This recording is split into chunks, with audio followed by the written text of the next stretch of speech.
If you can chip and putt, you always have a chance to win a game. So, to trivia now. Now, you guys have got to speak up here. So you can unmute yourself. I don't care if you unmute yourself and yell out the answers. I want to see who's got what, who's been paying attention, who knows their stuff. So we're going to start with some basic golf knowledge stuff, and then get into a little bit of the life skills. So, and it true or false, an embedded ball that is in the general area may be lifted, cleaned, and dropped as near as possible to the spot where it was embedded. Ooh, there's a lot of big words there. Who's got an answer for? Y'all got to raise your hand or unmute yourself. You gotta wake up first. I'll read it again. An embedded ball that is in the general area may be lifted, cleaned, and dropped as near as possible to the spot where it was embedded. True. True, that is true. Okay, does anybody know what the general area is now?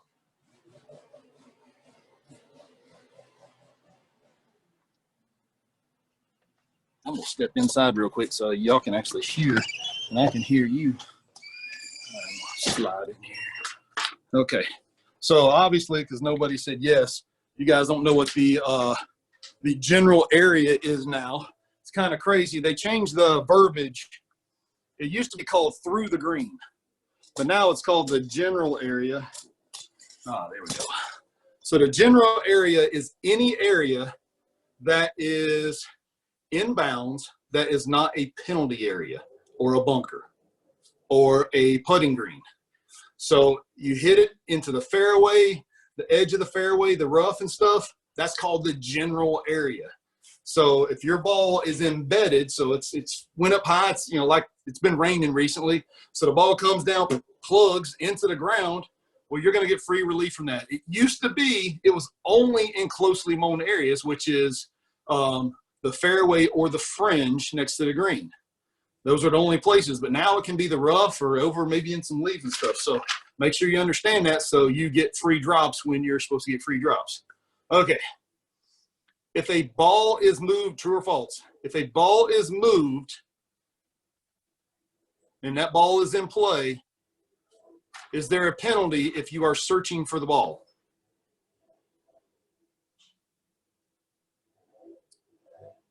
Anybody? Should I just unmute one of them? Unmute yourself and answer.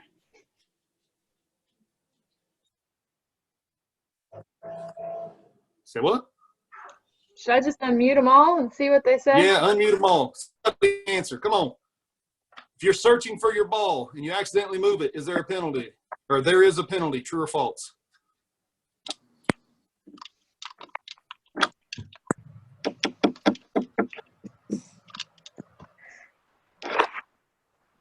Anybody? Exactly.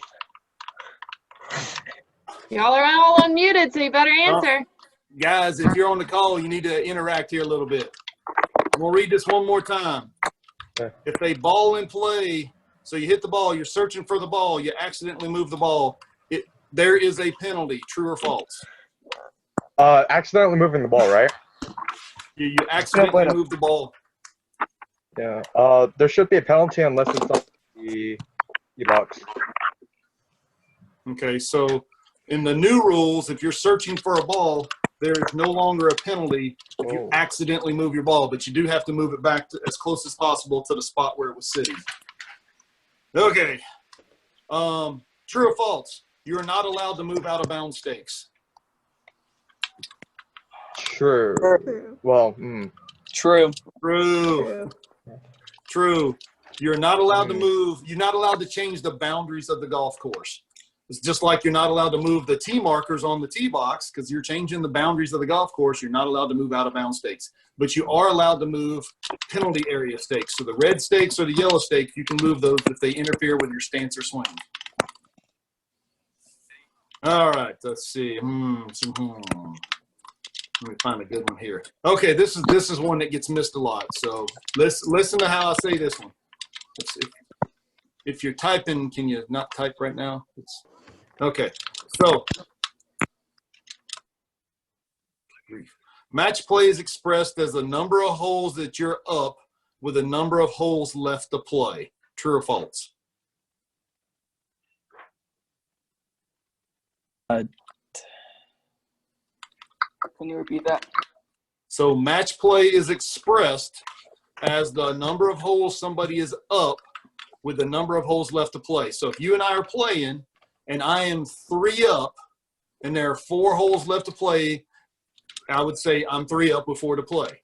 If I'm 3 up with 2 to play, then I won the match 3 and 2. Is that how it's supposed to be expressed, or is it how many holes you're down with how many holes left to play? True. True. True. Super true. Okay. Can you look in another player's bag and see what they're hitting? No. False. Oh, no. No. Yes. Oh. Yes, you can. You can look. You can't move. You can't go over there and like move their clubs around because somebody may hit you in the head with a 5-iron. But you're allowed to just kind of glance in their bag and say, like, oh, well, their 9-iron's not in there. They're probably hitting a 9-iron. You're not allowed to ask them. You can't flat out say, hey, what did you just hit? That's against the rules because you're asking for advice, and you can't give advice in golf. All right. I need somebody to give me a definition of a loose impediment. A leaf. A leaf. Good. So that's an example. Give me a definition.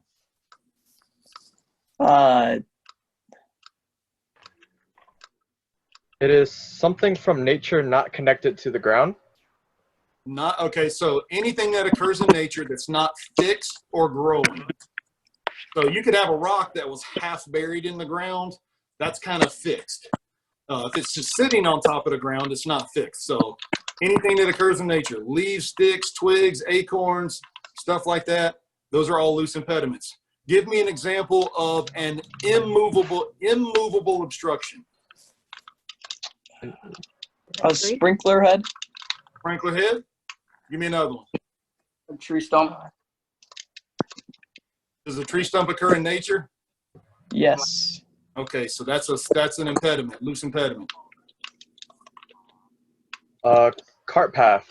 Cart path. There we go. So those are immovable obstructions. You can't pick a cart path up, move it. Give me an example of a movable obstruction. Like a loose stick. Does a stick occur in nature or is it man-made? Yardage mark.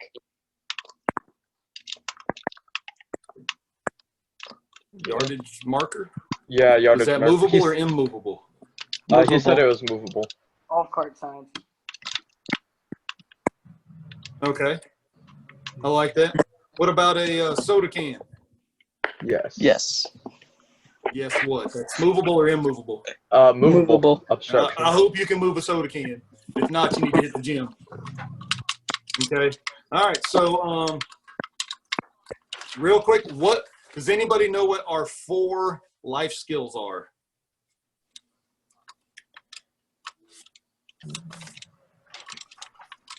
Probably not. So I'm going to go ahead and give those to you just so you remember them, hopefully. So birdie level is all about goal setting. So goal setting is one of our life skills. Resilience skills, self-management, and interpersonal. So interpersonal goes back to par, which is all about networking and speaking to people. So goal setting, resilience skills, self-management, and interpersonal skills. Those are all very important. Now, for the life skills portion of the test, you have to know what being a go-to person is, what being part of a go-to team, having a go-to team is all about. Can somebody tell me what CARE stands for?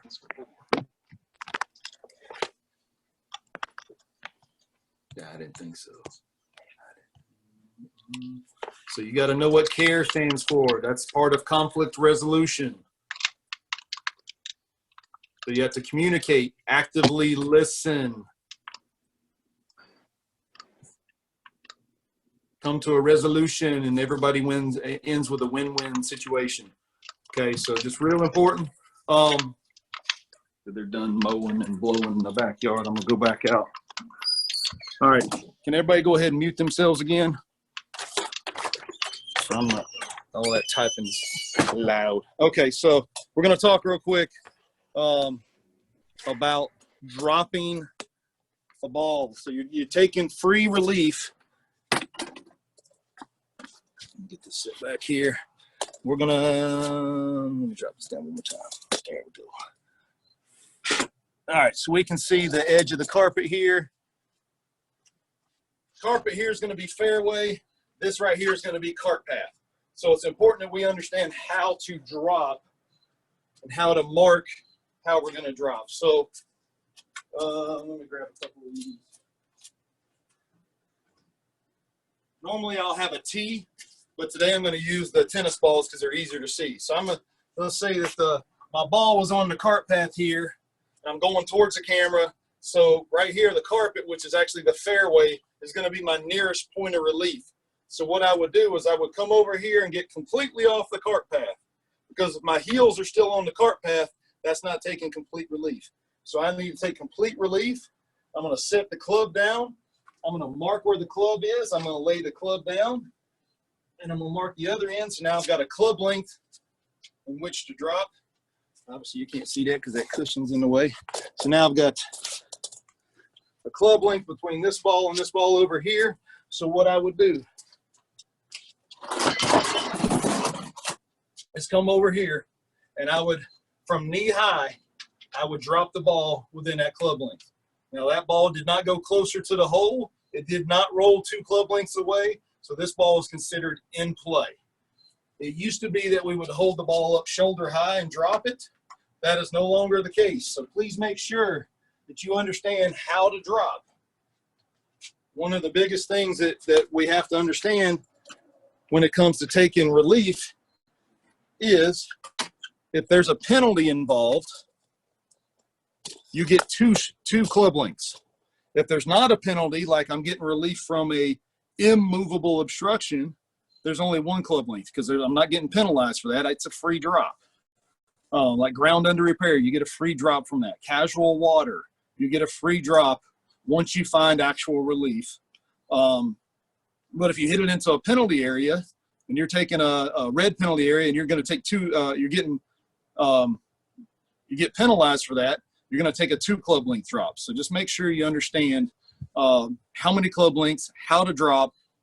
Make sure you're always marking where the ball is originally. Then you're going to mark where your relief is. So mark where the club is, lay the club down, give yourself the proper amount of relief, because it's so vital. If you don't drop the right way, you can get disqualified. You know, we used to hold it out shoulder high. Back in the day, they actually used to turn around and drop it behind themselves. Now they're dropping it from knee height. Why they changed that, I'm not sure. I guess it's the ball was just rolling away too much, bounding into water, whatever. So now we want to make sure that it doesn't go too far, whatever. We're trying to speed up play, essentially. So make sure you understand how to drop, where to drop, and keep coming up with some games. The people who came up with the game last week are going to get pizzas tomorrow night for dinner, which I think is pretty awesome. So if you guys can come up with a pretty cool game like the use of the Amazon boxes, because Lord knows there's a million of them showing up at our doorsteps, then come up with a game, send it to us, and who knows, you might win something, pizza or a prize or something. Who knows? So does anybody have any questions